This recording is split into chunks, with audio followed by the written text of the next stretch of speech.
வணக்கம் அனைவருக்கும். நீங்கள் பார்த்து கொண்டிருப்பது மிடில் ஈஸ்ட் படி. ஸோ இதுக்கு முன்னாடி உள்ள காணொலியில் நீங்கள் பார்த்துருப்பீங்க. த ராயல் பாத் அதை பார்த்துருப்போம், த ரோமன் பாத் பார்த்துருப்போம். அதை முடிச்சுட்டு வெளியே வந்தாச்சு. வெளியே வந்துட்டு இன்னும் ரூம் செக்இன் பண்ணுறதுக்கு சமயம் இருந்தது. அதனால் சரி, இந்த இயற்கையை கொஞ்சம் ரசிக்கலாம், இந்த ஆறை கொஞ்சம் ரசிக்கலாம், அப்புறம் அதை சுற்றி உள்ள அழகை ரசிக்கலாம் அப்படின்னு சொல்லிட்டு அப்படியே கொஞ்சம் கேமராவை வெளியே எடுத்து வீடியோஸ் எல்லாம் எடுத்துட்டு அப்படியே அந்த இடத்த பார்த்துட்டு இருந்தேன். இந்த கரையில் எப்படி இருக்குது அப்படின்னா, எதிர்த்தாப்புல உள்ள கரையில் பாருங்கள், மஞ்சள்னு எங்கே பார்த்தாலும் இந்த இலையுதிர் காலத்தோட ஒரு பிரதிபலிப்பு தான் நீங்கள் பார்த்துட்ருக்கீங்க. இதற்கு ஒரு முத்தாய்ப்பு போல் இந்த படகு ஓட்டம். அந்த படகு அழகாக அங்கே போயிட்டு அதை அழகாக திரும்ப கொண்டு வராங்க. இது பார்த்திங்கன்னா உங்களுக்கு அந்த படிக்கட்டு மாதிரி இருக்குது, அதில் அழகாக நீர் விழுந்து அதை பார்க்குறதுக்கும் இன்னும் கொஞ்சம் அழகாக இருந்தது. அப்படி பார்த்துட்டு இந்த கரையோரம் இந்த பக்கம் வர்றோம். ஸோ இப்போ இந்த ரெண்டு இடத்துக்கும் நடுவில் ஒரு பிரிட்ஜுன்னு சொல்கிறத விட பாலத்திலே எல்லாமே கடைகள் இருக்கும். இது ஒரு க்ளோஸ்டு பாலம் அப்படின்னு சொல்லலாம். க்ளோஸ்டுனா கவர்டு பாலம். நீங்கள் பாலமாக நீங்கள் ரெண்டு பக்கமும் எந்த பில்டிங்கும் இல்லாமல் வெறும்னு நமக்கு இந்த காம்பவுண்ட் மாதிரியோ அந்த விளிம்பு மாதிரியோ தான் இருந்திருக்கும். நீங்கள் இது வரைக்கும் பார்த்துருப்போம் நம்ம. இங்கே இது ஒரு முக்கியத்துவம் வாய்ந்தது. அந்த கடைகள், அப்புறம் நார்மலாக ஒரு தெருக்குள்ளே போனால் வீடு எப்படி கன்ஸ்ட்ரக்ஷன் நடந்திருக்குமோ அதே மாதிரி இங்கே அமைச்சிருந்தாங்க. அது ஒரு முக்கியமான சிறப்பு இங்கே. அதை பார்த்துட்டு அதுக்கப்புறம் இந்த மிகவும் என்னை கவர்ந்தது அப்படின்னா இந்த மஞ்சள் நிறம். அதுலேயும் முக்கியமாக இந்த இலைகள், அப்புறம் அதுவும் அது கரெக்டாக பார்த்திங்கன்னா ஒரு ஆற்றை ஒட்டி அமைஞ்சிருக்கிறதுனால அது இன்னும் கொஞ்சம் கூட அந்த இடத்த உட்காந்து நம்ம உற்று நோக்க வைக்குது அப்படின்றது தான் நிதர்சனமான உண்மை. அதை நம்ம எப்படி விட முடியும்? ஸோ அதனால் ஆக்சுவலாக இதில் நீங்கள் ரெண்டு டைப் ஆஃப் வீடியோஸ் பார்க்கலாம். ஒன்று மொபைலில் எடுத்ததும், இன்னொன்று ஒரு டிஎஸ்எல்ஆர் நிக்கானில் எடுத்ததும்.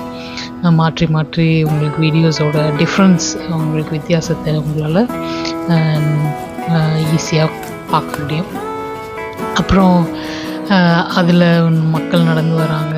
அது ஒரு சாதாரண ஒரு வழித்தடம். ஸோ அது வழியாக அந்த இயற்கையும் பார்த்துட்டு உட்காந்து இலைப்பாடுறாங்க, சாப்பிட்றாங்க. என்னை போல் நேரத்தை போக்குவதற்காக அமர்ந்தவர்களும் சில பேர் இருக்கும் அப்படின்னு நான் நம்புகிறேன்.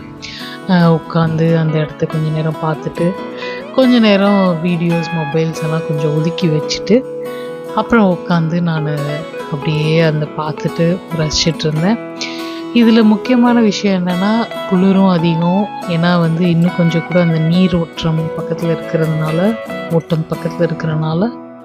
இன்னும் குளிர் கொஞ்சம் கூட உங்களால் அதிகமாக உணர முடியும். அதனால் உங்களுக்கு அதை உட்காந்து நல்லா ரசிக்கணும் அப்படின்னா கொஞ்சம் கூட உங்களை வெப்பமாக வச்சுக்கிறது ரொம்ப ரொம்ப அவசியம். இதெல்லாம் ரசிச்சுட்டு செக்இன் பண்ணியாச்சு. ஃபைனலி அப்பாடா, ஒரு வழியாக செக்இன் பண்ணியாச்சு. அப்படின்னு பின்னாடி போய் உட்காரும்போது மண்டையில் ஒரு இடி. ஆஹா, சரி, இதெல்லாம் அரசியலில் சாதாரணப்பா அப்படின்ட்டு சரி ஷூவை கழட்டுறேன். ஏன் இந்த ஷூவை கழட்டுறேன்னு சொல்கிறேன்னா, கிட்டத்தட்ட பயணம் நேற்று ராத்திரி ஆரம்பித்த பயணம். காலையில் ரோமன் பாத் போயிட்டு, அப்புறம் இன்னும் கொஞ்சம் சமயம் இருந்ததுனால மற்ற இடத்தையும் சுற்றி பார்த்துட்டு, அப்புறம் உட்கார்றதுக்கு இப்போ தான் நான் ஷூவை கழட்டுறேன். It might be more than like 16-18 ஹவர்ஸ்க்கு மேலே ஆச்சு. அப்புறம் சாக்ஸ் கொஞ்சம் சரி, ஒரு நாளைக்கு ஒரு சாக்ஸ் தான், ஸோ கண்டிப்பாக சேஞ்ச் பண்ணணும். அதனால் அதையும் தனியாக ஒரு கவர், செப்ரேட் கவர் எடுத்து அதை எடுத்து வச்சாச்சு. இப்போ நான் எங்கே அது ஸ்டாண்ட் வச்சுருக்கிறேன் இந்த மொபைலில் அப்படின்னா, அது லாக்கரில் தான். ஸோ அதுதான் லாக்கருக்குள்ளே கவரை வைக்கிறதுக்காக வந்துட்டு அப்புறம் அதை எடுத்துட்டு அப்புறம் என்ன இருக்குது அப்படின்னு சுற்றி காட்டுறேன். ஸோ ஒரு மிரர், அப்புறம் வந்து யாரும் இல்லை ரூமில், அதனால தான் இவ்வளோ ஃப்ரீயாக வீடியோ எடுத்துட்ருக்கேன். அப்புறம் வந்து வேறு என்ன, ஷவர் ரூம், அப்புறம் டாய்லெட், அதெல்லாம் வேறு வேறு இடத்துல இருக்குது. ஸோ கீழே மேலே மாறி மாறி போகணும். இது வந்து செகண்ட் ஃப்ளோரில் இருக்குது. ஸோ கொஞ்சம் நடந்து தான் ஆகணும். பார்க்கலாம்.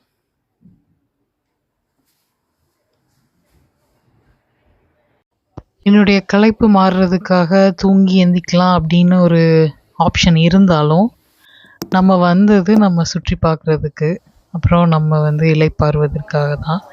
அதனால் நமக்கு ரொம்ப குறுகிய சமயம் இருப்பதனால சரின்னு ஈவினிங் வந்து ரிஃப்ரெஷ் ஆகிட்டு இப்போ தான் நான் வந்து ஒரு பெண்ணாகவே உணர்றேன் அப்படிங்கிற மாதிரி குளித்து ஃப்ரெஷ் ஆகி ட்ரெஸ் எல்லாம் மாற்றி நல்லா ஒரு அப்போ தான் ஒரு என்ன சொல்கிறது, ஒரு டூருக்கு வந்திருக்கோம் அப்படின்னு ஒரு ஃபீலே அப்போ தான் எனக்கு கிடச்சிது. இது தாங்க சிட்டி சென்டரோட வைப்ஸ். இதெல்லாம் ஸ்ட்ரீட் பர்ஃபார்மன்ஸ் நீங்கள் நிறைய பார்க்கலாம். ரொம்ப நல்லா இருக்கும் அவங்களோட பர்ஃபார்மன்ஸ், அவங்களோட இண்டிவிஜுவல் டேலண்ட்ஸ் வந்து வெளிக்காட்டுறாங்க. உங்களுக்கு பிடிச்சிருந்ததுன்னா நீங்கள் அவங்களுக்கு ஏதாவது டொனேட் பண்ணலாம். அது அவங்களோட விருப்பம். எனக்கு இந்த ரியலி வந்து அந்த ஒரு கிட்டாரிஸ்ட் ஒருத்தர் இருந்தார், ரொம்ப அமேசிங்காக. நான் வந்து அப்போ தான் நான் கேட்குறேன், அப்படி கேட்டவுடனே நம்மளை வந்து சில விஷயங்கள் வந்து நமக்கு பிடிக்கும் இல்லையா, நம்ம மனசை தொடும். நமக்கு ஏற்ற போல் ஒரு இசை ரொம்ப அழகாக இருந்தது அவர். நான் வந்து என்கிட்ட இது இல்லை, சில்லற இல்லை, சரி அதாவது கேஷ் இல்லை. ஸோ நான் கேஷ் மிஷின் ஏதாவது பக்கத்தில் இருக்குமான்னு பார்த்தேன், இல்லை. பக்கத்தில் ஒரு லேடிக்கிட்ட அந்த ஸ்ட்ரீட் இதெல்லாம் இருக்கும் கடைகள், அப்புறம் அந்த சொவீனியர்ஸ்லாம் வச்சுருப்பாங்க, அவங்கள்ட்ட கூட கேட்டு பார்த்தேன், ஒன்றும் நடக்கலை. ஸோ அது கொஞ்சம் எனக்கு வருத்தம்தான். ஆனால் அவரோட இசை, அந்த way he played the music and the guitar, it was wonderful. அப்புறம் அப்படியே பேசிகிட்டு இருந்தால் என்ன அர்த்தம், நம்ம மெயினாக பார்க்க வந்தது இந்த இடம் தான். இதில் 2 இடங்கள் இருக்குது. ஒன்று வந்து க்ரசன்ட், ராயல் க்ரசன்ட். இது வந்து அரை நிலா, அந்த வடிவம் பார்த்திங்கன்னா அரை நிலா. நீங்கள் கூட நம்ம ஜிஎஸ்டி ரோட்டில் ஒரு க்ரசன்ட் காலேஜ், நேம் ரொம்ப ஃபேமஸான இன்ஜினியரிங் காலேஜ் ஒன்று இருக்குது, எல்லாருக்கும் தெரியும்னு நினைக்கிறேன், வண்டலூர் முன்னாடி. ஸோ அதே மாதிரி தான் அதுக்கு பேர். ஏன்னா அந்த அரை நிலா, 3ஆம் பிறை, அப்படி எப்படி வேணால் சொல்லலாம். இதை முழுசாக எடுக்கிறதுக்காக நான் கொஞ்சம் நல்ல பின்னாடி போய் என்னோடய கேமராவை செட் பண்ணி, மொபைலை செட் பண்ணி கொஞ்சம் எடுக்க முயற்சி பண்ணேன் அப்படின்னு தான் நான் சொல்லணும். இதில் குறுக்க இந்த கௌஷிக் வந்தா அப்படிங்கிற மாதிரி இந்த குப்பை எடுக்கிறவங்க வந்திருந்தாங்க. பட் ஆனால் அவர் வந்து என்னென்னா, சாரி நான் உங்களை டிஸ்டர்ப் பண்ணிட்டேன், உங்களுக்கு குறுக்க வந்துட்டேன் அப்படின்னு சொல்லி அப்பாலஜைஸ் பண்ணார். அதை செய்ய வேண்டிய அவசியம் கிடையாது, ஏன்னா வந்து அது அவருடைய ரொட்டீன், அவருடைய தொழில். நான் தான் வந்து புதுசாக அதை இன்டரப்ட் பண்ணுறேன் அவங்களோட ரொட்டீன்ஸை. But still, he apologized. It is all some gestures we should learn from the other people or the country people or the Europeans. அங்கே இதெல்லாம் பார்த்துட்டு அதுக்கப்புறம் சரி பசிக்க ஆரம்பிச்சிச்சு. சரி வாங்க சப்வேயில் போயிட்டு ஒரு சாண்ட்விச் ரோல் ஏதாவது வாங்கலாம் அப்படின்னு தான் போனேன். அப்புறம் பார்த்தா ஒரு அது என்ன ஜாக்கெட் பொட்டேட்டோ அப்படின்னு சொல்லிட்டு, பொட்டேட்டோவில் சீஸ், பட்டர், அப்புறம் வந்து என்னென்னலாம் நம்ம சாண்ட்விச்சில் சாலட்ஸ் வைப்பாங்களோ அதே தான் இதில் வச்சு கொடுப்பாங்க. ஸோ இட் வாஸ் என்ன சொல்கிறது, இட்ஸ் அ ஃபுல் மீல். அதே மாதிரி வெரி ஃபில்லிங், ரொம்ப நல்லாவும் இருந்தது. ஸோ அதனால் அதை எடுத்துகிட்டு நேராக போயிட்டு ஹாஸ்டலில் சாப்பிட்டுட்டு, அப்புறம் டைம் இருந்தது 7:30 மணி அந்த மாதிரி தான் ஆச்சு. சரி போயிட்டு கொஞ்சம் சுற்றி பார்ப்போம் நம்ம ஹாஸ்டலில் அப்படின்னு சொல்லிட்டு அங்கேயும் போயிட்டு அந்த கீழே அண்டர் கிரவுண்ட் மாதிரிலாம் இருந்தது. உள்ளே போய் எப்படி இருக்குது அப்படின்றதெல்லாம் பார்த்துட்டு என்னென்னலாம் ஃபெசிலிட்டிஸ் வச்சுருக்காங்க. இப்போ உங்களோட ஒர்க் ஸ்பேஸ், இப்போ நிறைய பேர் இந்த மாதிரி ஒர்க் ஸ்டேஷன்ஸ்லாம் மாற்றிக்கிறாங்க இல்லையா? ஸோ அந்த மாதிரி உங்களோட ஸ்டேஸ். இதை பார்க்கும்போது எனக்கு என்னோடய ஃபிசிக்ஸ் லேப் +1 +2 அது ஞாபகம் தான் எனக்கு வந்தது. அப்புறம் சின்ன சின்ன க்யூட்டாக அந்த போர்ட் கேம்ஸ் அந்த மாதிரிலாம் வச்சுருந்தாங்க.